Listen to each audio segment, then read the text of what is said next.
Well, good afternoon, everybody. Thanks for sticking around for the coveted last session of any conference. Today we're really going to talk through something that we've been really involved in Hopkins over the last couple of years, and really rethinking how we're doing our technology in our classroom and really what our classrooms should look like. So let's go ahead and get started here. About me, just Technical Services Manager here at Hopkins Public Schools. A little bit about presentation today. We're really going to be looking, a background, how we got where we're at, stakeholder involvement. Certainly, we all know that's the number one thing. We can be really passionate about the technology. We can put great things into a classroom, but they're not really going to be utilized if you don't have that engagement from all of your stakeholders making that happen. So we call it the elementary ecosystem. We'll talk about why we call it that, how that was born, and then eventually we'll get to some of the background underpinnings of our technology, our device deployment, and our professional development plan, and talk about a little bit what's next here with our program. So, about Hopkins. Technology, we view technology is really at the core of the learning experience in Hopkins, about that engaged, active learner, making sure that technology is really helping to enable that experience in the classroom. We know it's important. We know that that's how we get students engaged. That's how we have our staff engaged and our community engaged in this, really harnessing those digital tools to do great things in the classroom. And making sure also that we're reminding our teachers that they can use whatever they see as appropriate in the classroom.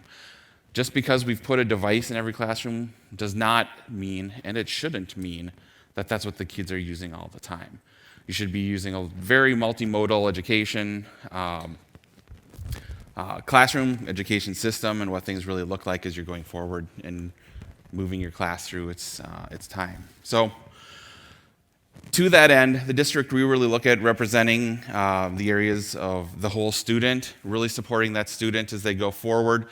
This was a picture that we took at an event we held actually just a few weeks ago. We were happy to have Governor Walz, Lieutenant Governor Flanagan, and Commissioner Ricker actually at our high school talking about student mental health and substance abuse, because we really feel, again, we're looking at the entire student and making sure they feel safe, they feel comfortable before you even really start that learning process. So we're very engaged in that. We're engaged in making sure all of our schools and all of our students have a great lunch. We were one of the first districts in the country that actually worked with the federal folks to rewrite the student lunch program here about 5-6 years ago. Farm to table, making sure students have a delicious, nutritious lunch, and that helping the learning process. So it's not just about technology that we're really thinking about here. What enabled kind of this whole conversation to get started with is our Vision 2031, so commitment from the community, our leadership, our administration, all the way down through everyone working at Hopkins to make sure we're committing to all of our learners, making sure everyone has an opportunity to learn when they're at Hopkins schools, no matter their age, no matter their race, making sure they have the best opportunities available to them. And that's really what helps us frame the conversation as we're going forward and talking about what we're going to do next. Technology can be a great equalizer. I think everyone in the room probably knows that and understands where that can be, but also can help reinforce the divide. We can send a great device home with a student, but do they have the resources available to them? Can they get online at home? If they have a long bus ride, what can they do during that long bus ride? Making sure that they have a device that allows them to complete as many of their lessons as possible while they're doing that. So about Hopkins, just a quick slide here just to talk about where we're at. In the education realm, that helps us kind of just gauge where we are as far as the size of our school district, the students that we're serving, the community that we're a part of. Second ring suburb of the Twin Cities, so we're just really about 5 miles straight west here of where we're all sitting right now. Approximately 6,800 students, 43% are free reduced lunch. a strong racial diversity in our community. We have 46 language groups being used in our schools every day. And we're lucky to be very well supported by our voters and being able to try things and being allowed to fail, and as we're trying to find the best path to success for all of our students. So device history, just to see a little bit of kind of where we're coming from as we start to have this conversation about the second generation, and really think as I thought about it more, almost a third generation one-to-one program. Our one-to-one programs go all the way back to 2004, where we had iBook program. We had that in our elementary schools, 4th to 6th grade classes. That program did not continue on for some of the challenges you think about with every one-to-one program. It really wasn't thought of with staffing, the technology, the life cycle management around that, the sustainability, making sure you had a sustainable funding source to keep that going. And so that program did not continue on for some time. We lucked out. That was, if you remember, back in the era where all of a sudden batteries were having issues, and they came through and replaced every battery in the fleet. And whether that was a good thing or a bad thing, it helped the laptops run for about another year or two, but really wasn't a sustainable program. And we learned a lot from it.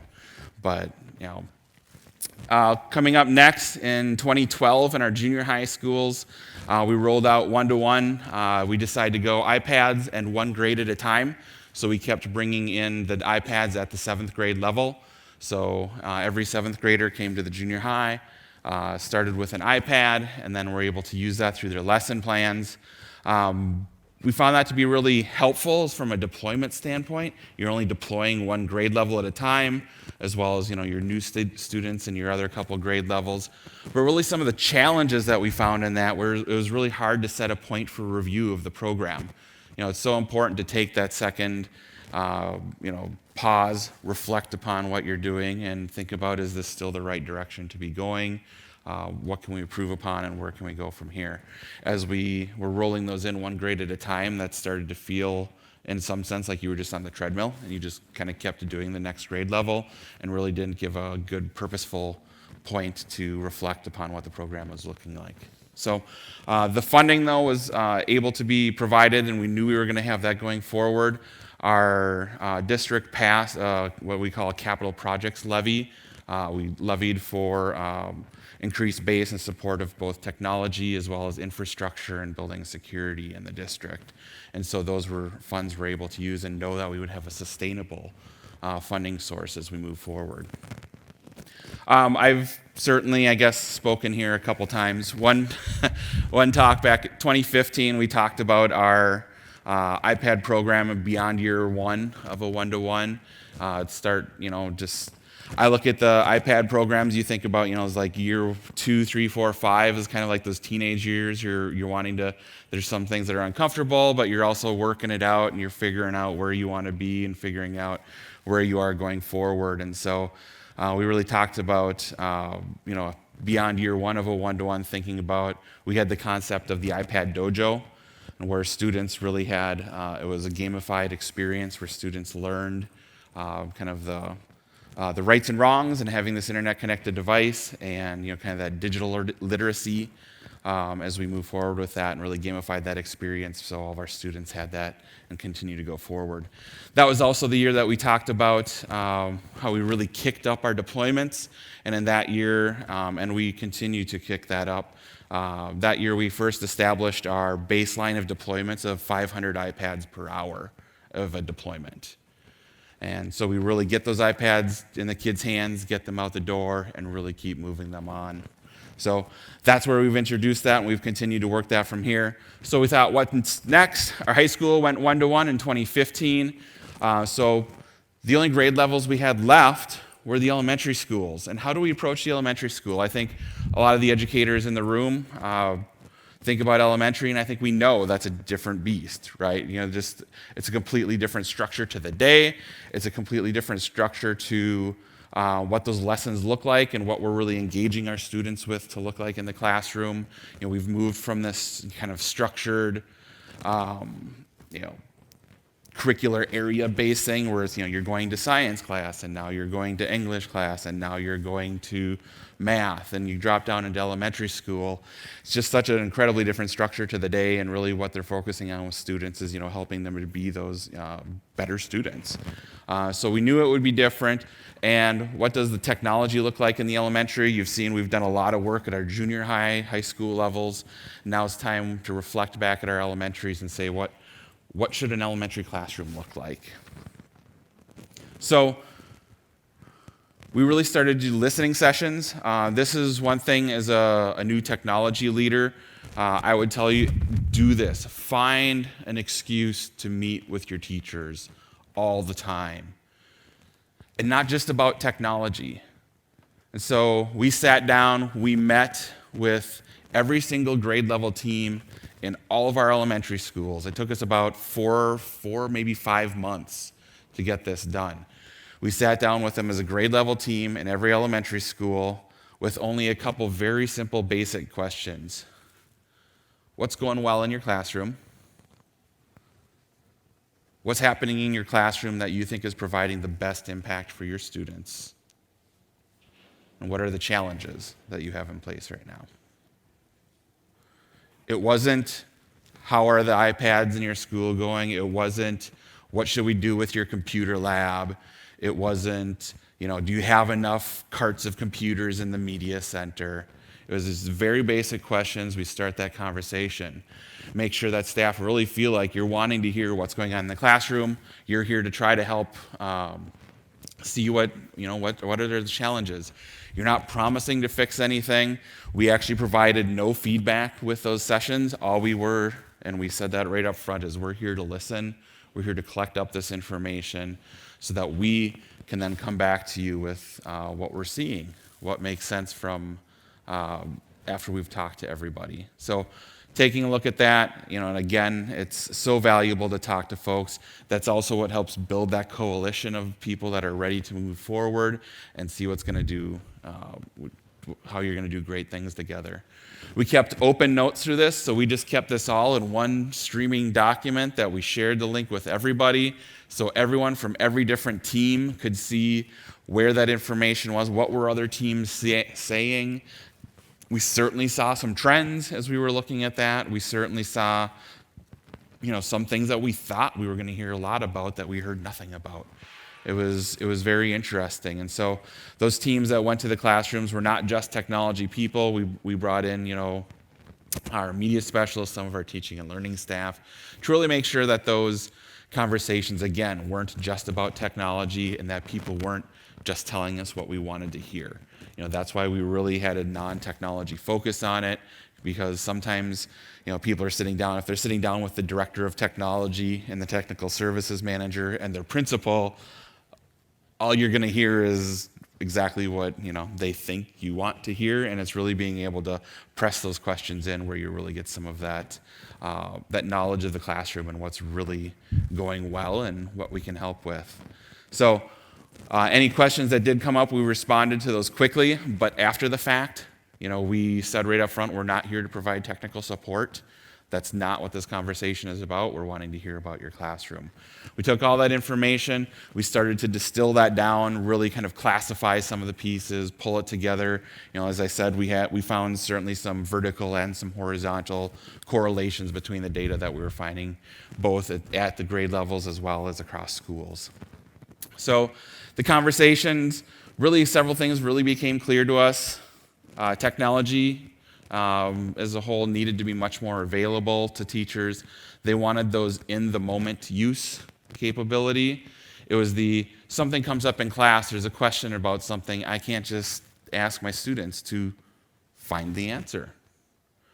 Because that involves, sending 2 kids to the media center or 2 kids to the classroom next door and wheeling that cart of laptops in, and that moment is completely gone before you're going to be able to do anything with it.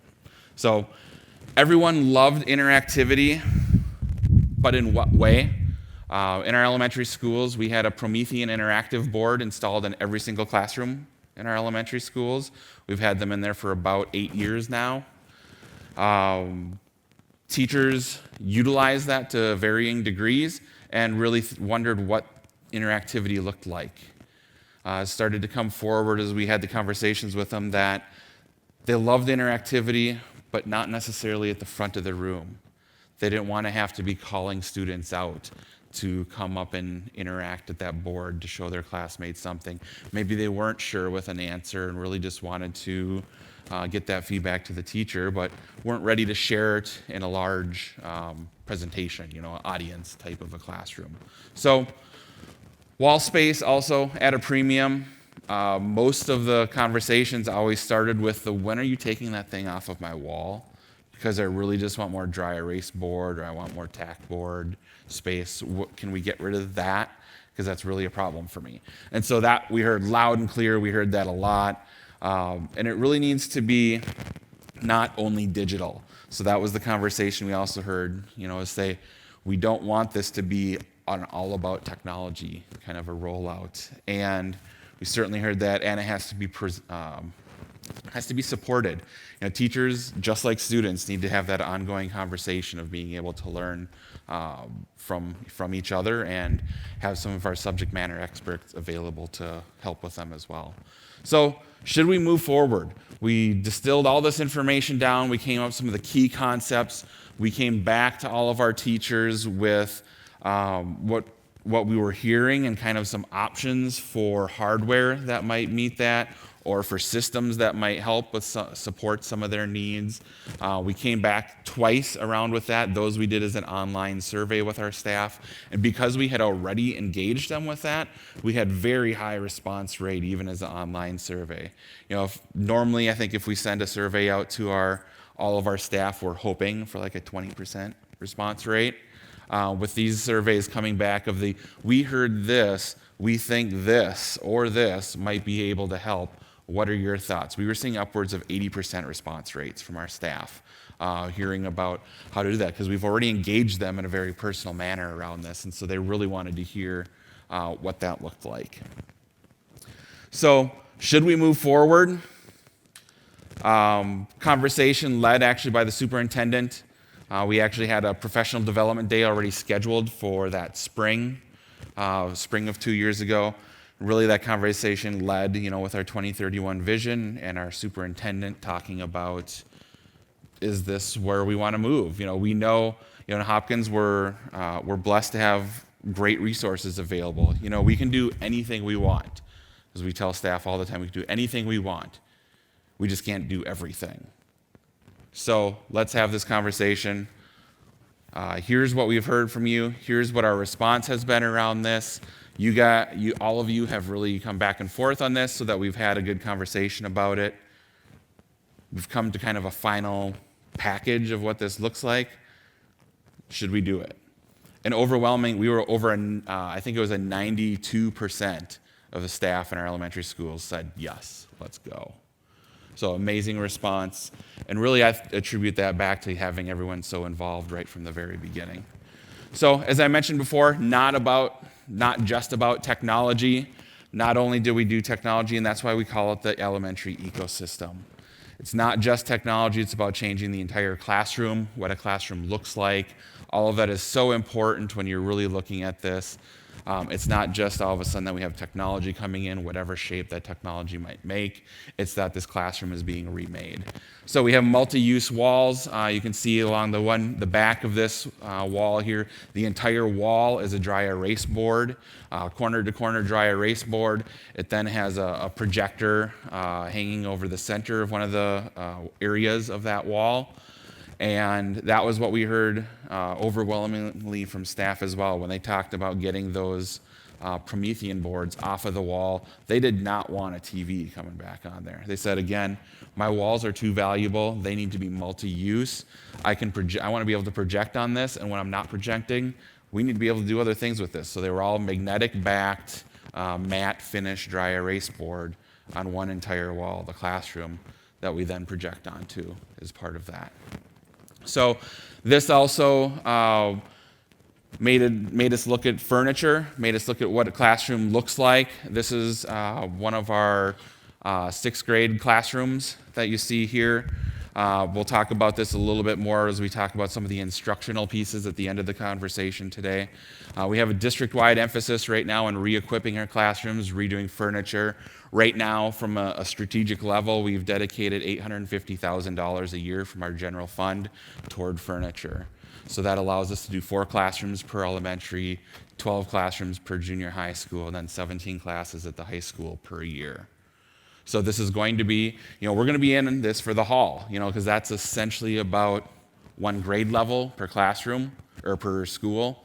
So, we're looking at this being about a 6 or a 7-year project of getting all of this furniture really revamped in our classrooms. And so taking it off in on the size of a bite that we can handle going forward. And like what many schools have done with furniture, we started, with our teachers who were bleeding edge with that it's the IKEA furniture classroom, essentially, to where now we've really started to work with partners to provide good, robust furniture that we know is going to survive in a classroom, we know is able to be cleaned and properly disinfected with our facilities folks to make sure that the surfaces, even when they're soft and welcoming, that they still can be properly maintained by our facilities staff. So we've now really distilled that furniture piece down to basically it's a shopping list. So you have the option of a certain number of classroom sets of furniture that each of them provide 3 different learning areas, 4 different surfaces, both hard and soft surfaces for students to be able to, as we call it, find their learning place. So they can find that in their classroom. No seating charts, so we've talked about in the active learning panel earlier this week. My last name starts with a W. Growing up, guess where I pretty much sat in the classroom? I was always next to the window. It's no wonder why I was looking out the window more than paying attention in class half the time. So we're really trying to make sure that kids have the opportunity to find where they learn best and what that means in the classroom. And equipping our teachers to be able to handle that as well, to be comfortable with chaos. Technical and logistical rollout. So staff devices, all of our staff now have a choice of their device. We started a choice, staff have an iPad Pro, pencil and keyboard case, and then a low-cost laptop for some administrative tasks that just weren't ready to go yet, when we did not yet have a desktop class browser available to us.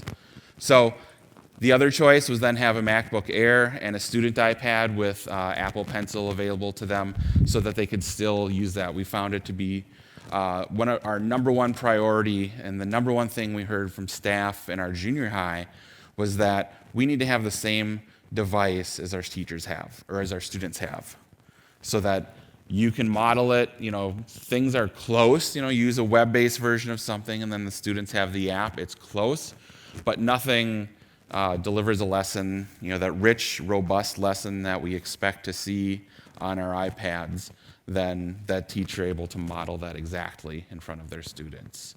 So all choice going forward, a staff member, we default a brand new staff member to Hopkins now defaults to having an iPad Pro. We looked at all of our elementary teachers, gave them the choice of these 2, and now we're at about 35% of our staff have moved to an iPad Pro being their primary and only device that they use. We're on a 4-year refresh cycle, so that's a 4-year refresh cycle no matter which device you choose. You'll have that device for 4 years, and in the 4th year that'll be up for refresh. As I mentioned, iOS 13 certainly has changed that now this year, coming forward, having that desktop class browser, really reducing the need for any sort of an additional device for a couple of those web-based services, COF, Student Information System, that didn't work great on a mobile Safari experience.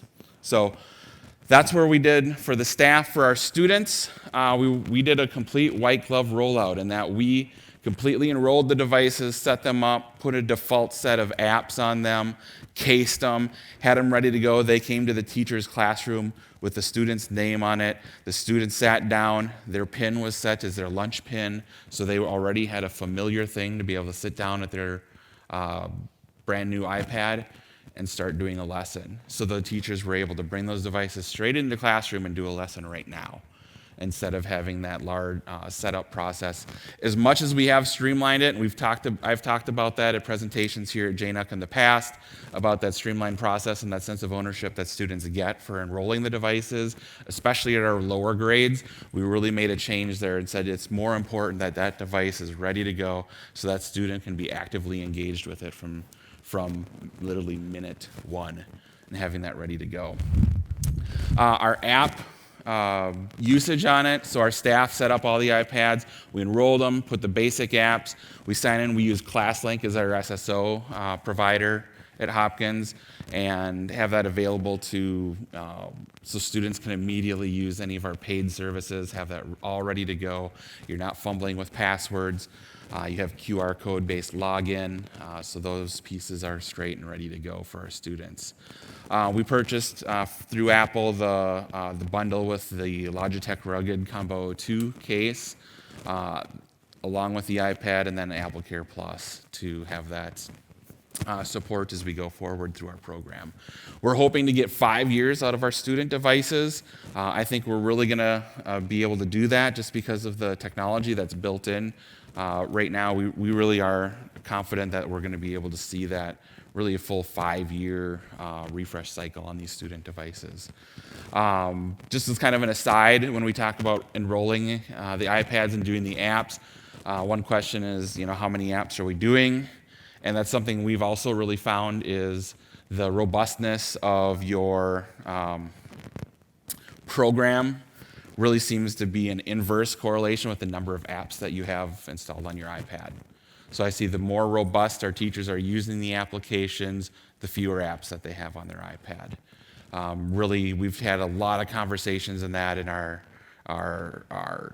technology and our teaching and learning group about what is that number, and we think the right number for those apps on an iPad is probably somewhere in the dozen to maybe 15, 16 apps total. So we have some work to do in our program as well, but that's where we're headed right now. And that's where we're doing a very robust review of all the services and applications we have available in our environment, making sure that their privacy policies make sense, because we also, we feel the same as that the privacy of our students is paramount. We take so much and have such this compliance around student data, but yet we seem to be haphazard at times with what we're allowing, where we're allowing some of our student data to end up with some of the apps and services that are being used, especially some of those free ones that are available, as much as our students and parents would love to have them. So what really makes it work is the team. Team worked through several weeks through our summer preparing all the iPads, casing and rolling them. That's always when you have the truck pull up to the dock and they say, yes, you have 6 pallets of cases and 4 pallets of iPads. Where do you want them? And they go, oh yeah, that's right. We never got facilities to do that remodel so that actual pallets can fit through our doors yet. We'll get to that one of these years. All right, so casing, the team worked, like I said, diligently running through the iPads, getting them cased, getting them set up, ready to go, white gloving that entire process of making that so that it was, sufficiently advanced enough to be indistinguishable from magic for all of our staff and our students, making sure that that was ready to go into the classroom and having a great experience for our staff and our students. So what does that look like from some of the technical insights, some of the things that we learned as we went through this process? Making sure your student information system is ready is so important.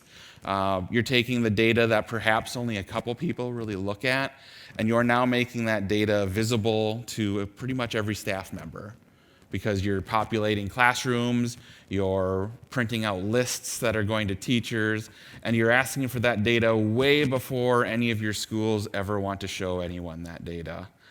You ask them, when are you going to be ready for this, for us to use this data? Oh, maybe a week or so into school. It's like, well, because your teacher said they wanted these in their classroom on the first day. That incompatible.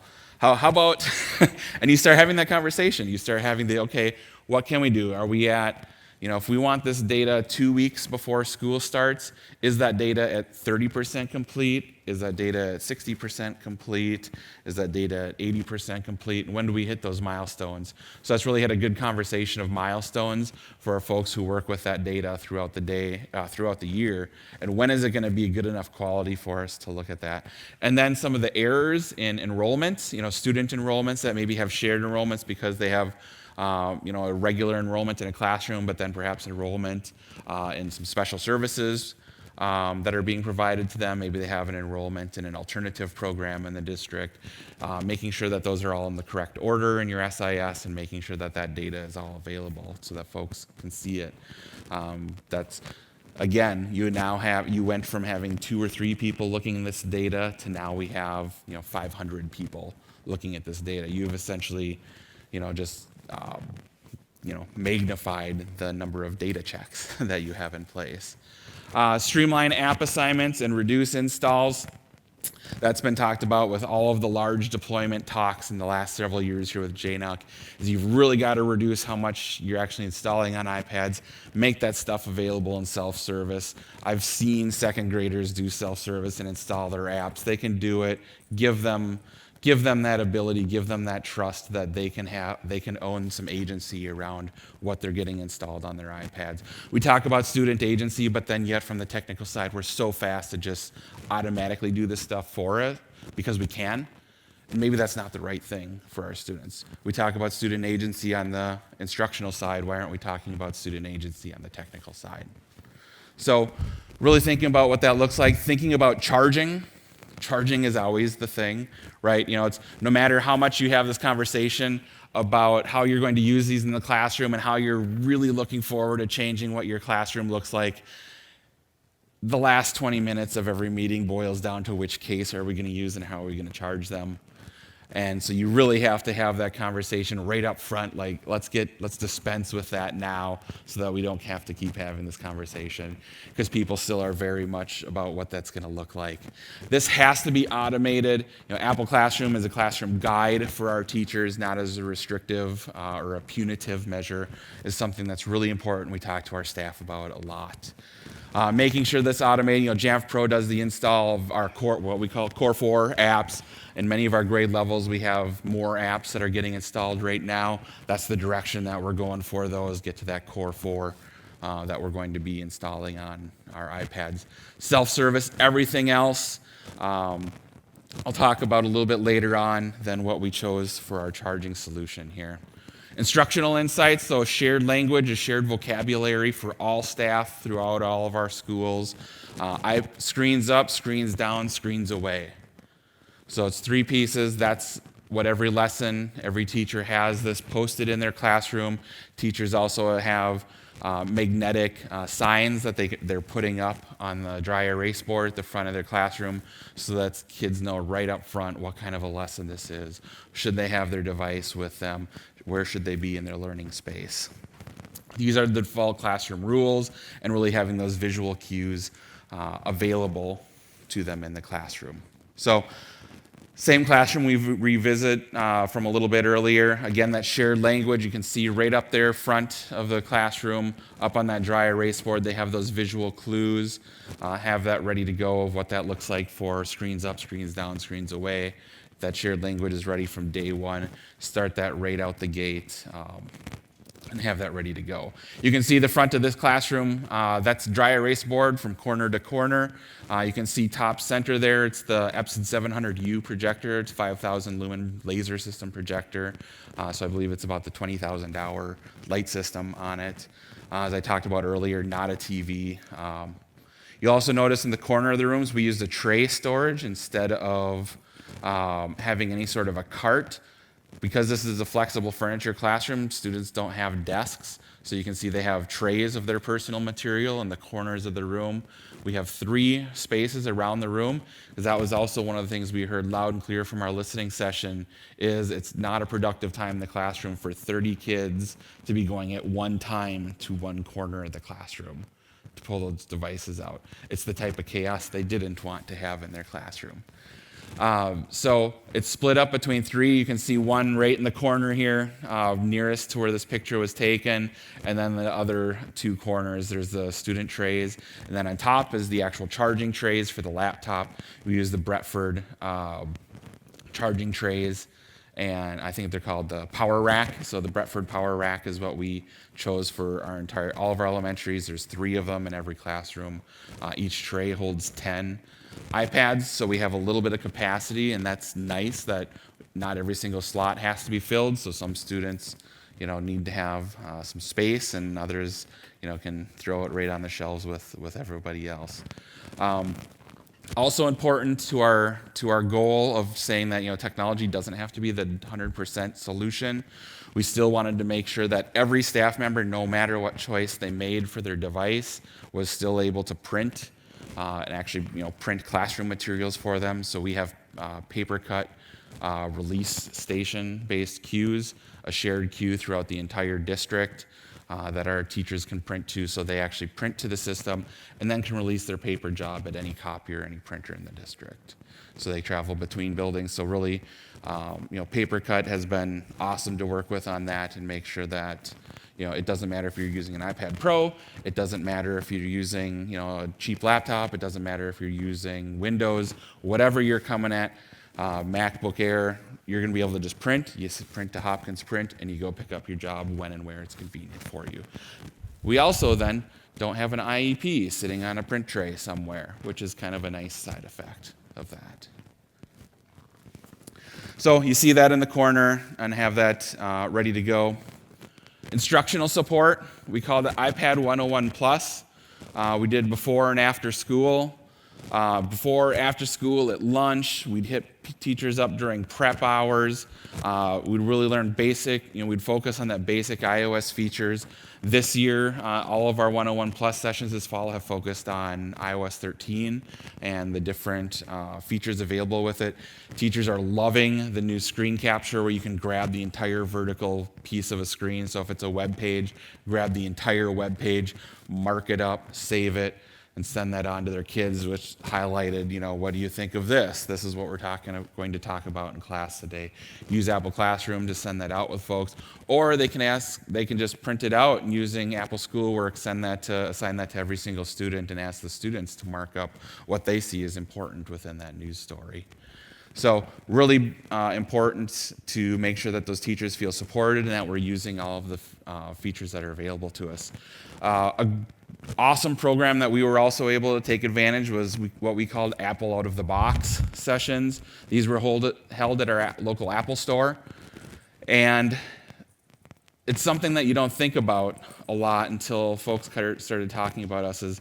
They'd say, when we want to have professional development, we really just want to be treated like adults. We want to be treated like professionals.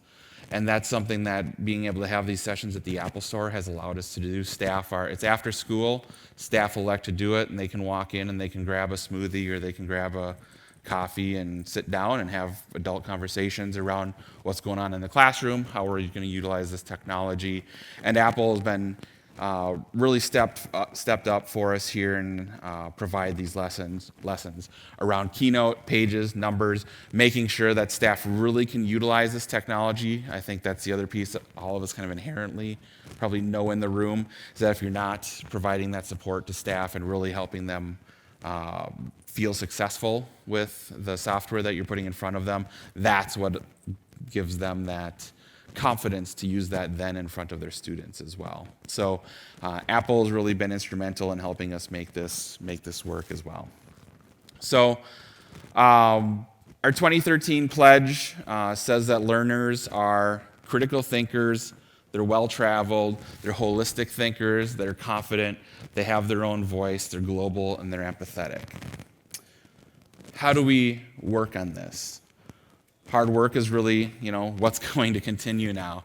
It's that instructional transformation in the classroom that we look at is embracing chaos, knowing that our students are not, sitting in the same spot in rows in this rigid structure. This is one of our third grade classrooms here. As you're seeing, students are on the carpet in the center of the room. Some students are engaged on their iPad with the lesson. Some students are engaged through paper with this lesson. You have this mix happening in the classroom and where it meets for them. So what does an engaged learner look like? That's the question that we're putting out to all of our staff. That's what we're really looking at, is saying we've got all of these capabilities available. Now we're working with our staff to make sure they can continue to see this going forward. So a couple references I'll mention to folks. We know that there's a ton of background stuff that goes into this to actually make the infrastructure work. I did not cover that today, but know that that was a huge piece that we looked at as well, of making sure that all of these devices worked. We had an Apple TV in every classroom, making sure that your wireless infrastructure is robust, that you're channeling it appropriately to be able to use, so that AirPlay is going to have a high degree of success every single time that a staff wants to use it. So really looking at these deployment guides, referencing the IT guides for iOS from Apple, as well as the Jamf device deployment guides, and making those ready to go. We'll have a little bit of time for questions here, but otherwise, if you didn't watch it earlier this week, there was the Promoting an Active Learner Environment panel, which we talked about some of these concepts as well. Here's where you can get a hold of me. If you've got any questions, you can Slack admin, hit me up on Mac Admin Slack, hit me up on the Twitter, or you can email me as well. If you're around on any of those places, you probably know that I've never been afraid to share anything. So thank you for listening. Please give any feedback you might have about this session. Certainly would love to hear your feedback. Good feedback is what helps all of us continue to improve going forward. Up next, I guess, do I get to present the what's next? Because that might be the favorite part.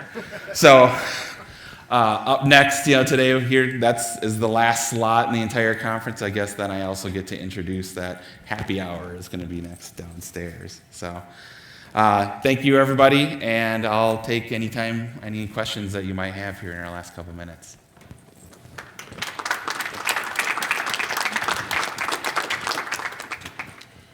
I wanted to ask you about you buy AppleCare Plus, and can you speak a little bit about how you leverage that? Are you using it just for break fix, or are you able to use it for other things, like a student who takes their device home and is able to call AppleCare after school hours? Can you talk a little bit about how you take advantage of that? Sure.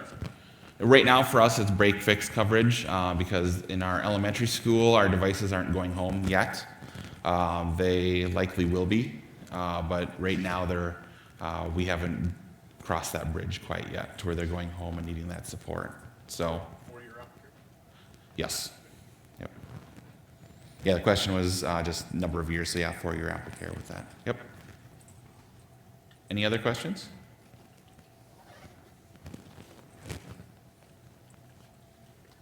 All right. Thank you very much. Thanks, everyone.